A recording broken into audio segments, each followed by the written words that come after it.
नमस्कार, जय हिंद। बहुत बहुत स्वागत है आपका हमारे YouTube चैनल पर। दोस्तों, ये अपडेट अतिथि शिक्षकों को लेकर है। पिछले दिनों से आप बहुत सारे वीडियो देख चुके होंगे। जो अतिथि शिक्षकों का नया पोर्टल जनरेट हुआ है 3.0, तो उसमें फीडिंग को लेकर समस्त अतिथि शिक्षक परेशान हैं। मुझे लगता है कि जो समय अवधि अतिथि शिक्षकों को दस्तावेज अपलोड करने के लिए दी गई है वो बहुत ही कम है। हालांकि एक बार इसमें वृद्धि हो चुकी है, लेकिन इस वृद्धि से कुछ नहीं होने वाला, क्योंकि पोर्टल जो समग्र पोर्टल है उसके द्वारा अतिथि शिक्षकों को पहले EKYC करनी है और उसके पश्चात 3.0 एजुकेशन पोर्टल पर उन्हें दस्तावेज अपलोड करने हैं। अब किसको अपलोड करने हैं ये भी आपको पता है। जो कार्यरत थे अतिथि शिक्षक उनको भी, जिनको सुधार नहीं करना उनको भी, और जो नए सिरे से अतिथि शिक्षक बनना चाहते हैं उनको भी। लेकिन परेशानी कहाँ आ रही है? परेशानी अतिथि शिक्षकों को समग्र पोर्टल पर आ रही है, क्योंकि समग्र पोर्टल का सर्वर डाउन है। और इसी को लेकर मैं आपको दो बड़े महत्वपूर्ण अपडेट बताने वाला हूं। अब क्या अतिथि शिक्षकों की ये परेशानी यूं ही बरकरार रहने वाली है या आगे चलकर उसमें अपडेशन का ऑप्शन आएगा?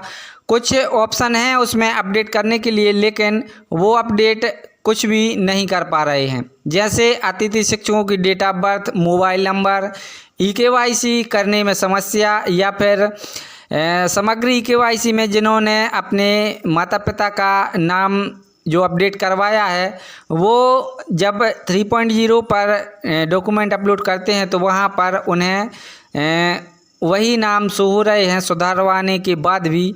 तो इन सभी समस्याओं को कैसे हल कर सकते हैं, कैसे इसका समाधान हो सकता है? ये सिर्फ पोर्टल की गड़बड़ी है। पोर्टल का सर्वर डाउन चल रहा है। जब तक पोर्टल सही तरीके से अपडेट नहीं होगा तब तक कुछ भी सुधार नहीं होने वाला। कल मैंने आपको एक वीडियो बताया था, उसमें मैंने सुधार करवाया था, EKYC करवाई थी, उसका प्रूफ मैंने आपको दिखाया था। और वही प्रूफ हमें रखना है, क्योंकि हमने EKYC करवा ली। और जो अंक सूची वगैरह में आपके नाम हैं, नंबर हैं, जो क्वालिफ़िकेशन है, जो आपकी टेट परीक्षा के नंबर हैं, रोल नंबर हैं, वो सब कुछ सही होने के बाद भी एजुकेशन पोर्टल पर शो नहीं हो रहा है।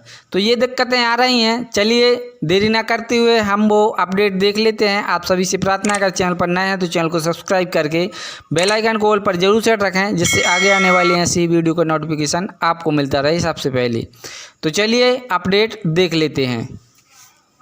तो देखिए मित्रों, सर्वर डाउन होने से अपलोड नहीं हो रहे दस्तावेज, परेशान हो रहे आवेदक। देख लें, रीवा से ये खबर है अतिथि शिक्षकों के लिए। अतिथि शिक्षक प्रबंधन प्रणाली GFMS के एजुकेशन पोर्टल 3.0 में नए सिरे से अतिथि शिक्षकों द्वारा आवेदन किया जा रहा है। स्थिति यह है कि विभाग द्वारा अतिथि शिक्षक बनने के लिए आवेदन देने वाले आवेदकों को 17 मई तक अपने दस्तावेज पोर्टल में अपलोड करना है। लेकिन स्थिति यह है कि पिछले 2 दिनों से सर्वर डाउन होने के कारण आवेदकों के दस्तावेज अपलोड नहीं हो पा रहे हैं। बताया गया है कि दस्तावेज अपलोड करने में 1 से 2 घंटे का समय लगता है। कई बार तो यह समय और अधिक हो जाता है।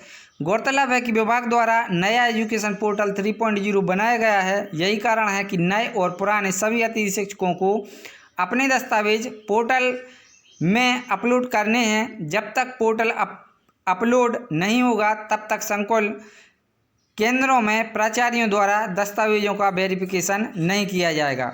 और आप जानते हैं कि अगर ये दस्तावेज अपलोड नहीं हुए तो जो कार्यरत अतिथि शिक्षक थे, यानी कि पुराने भी अतिथि शिक्षक थे, उनको भी अपनी प्रोफाइल अनलॉक करके ये दस्तावेज अपलोड करने थे। अगर ये कुछ गड़बड़ी होती है, अपलोड नहीं होते, या फिर इनका जो सत्यापन है नहीं होता है, तो आपके स्कोर कार्ड जनरेट नहीं होंगे। और स्कोर कार्ड जनरेट नहीं होंगे तो निश्चित तौर पर आप किसी भी विद्यालय में काम नहीं कर पाएंगे, अब चाहे नए अतिथि शिक्षक हों और चाहे पुराने।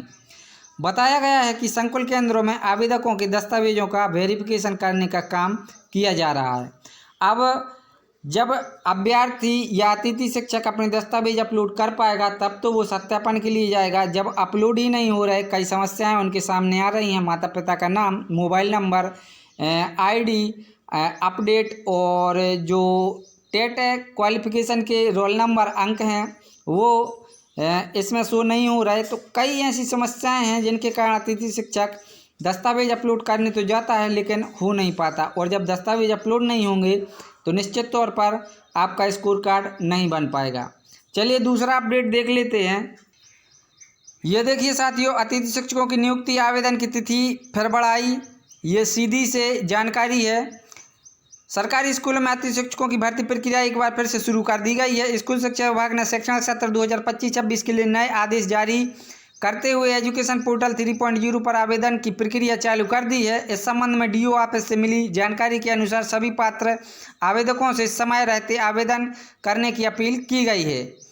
तो नए आदेश के मुताबिक जो अभ्यर्थी पहले अतिथि शिक्षक नहीं रहे हैं और पहली बार आवेदन कर रहे हैं, उन्हें पोर्टल पर अपना पंजीयन कराना होगा। साथ ही शैक्षणिक योग्यता के प्रमाण पत्रों को पोर्टल पर अपलोड कर अपनी प्रोफाइल लॉक करनी होगी। एक बार प्रोफाइल लॉक होने के बाद ही दस्तावेजों का सत्यापन किया जा सकेगा।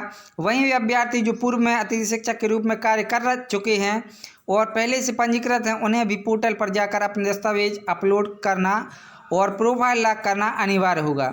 यदि उनकी जानकारी में कोई बदलाव नहीं भी है तो भी प्रोफाइल लॉक करना आवश्यक है। जिनके मोबाइल नंबर बदल गए हैं वे भी पोर्टल पर जाकर नया नंबर अपडेट करें, अन्यथा उन्हें भविष्य की किसी भी सूचना की जानकारी नहीं मिल सकेगी।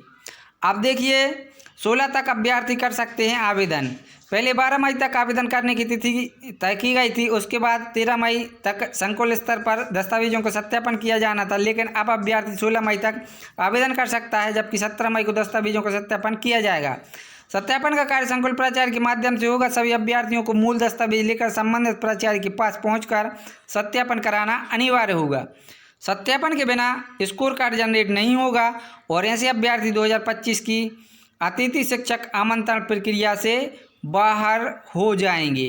तो आई होप आपको ये सारी प्रक्रिया समझ में आ गई होगी, लेकिन निश्चित तौर पर ये डेट बढ़नी चाहिए। और मुझे लगता है कि जो सर्वर है वो डाउन चल रहा है, इसके चलते एक बार फिर से तिथि आगे ज़रूर बढ़ेगी और पोर्टल को सही करने के लिए भी प्रयास जारी हैं। लगता है जल्द से जल्द पोर्टल सही हो जाएगा और सभी की ये जो सारी समस्याएं हैं वो उन समस्याओं का समाधान हो पाएगा।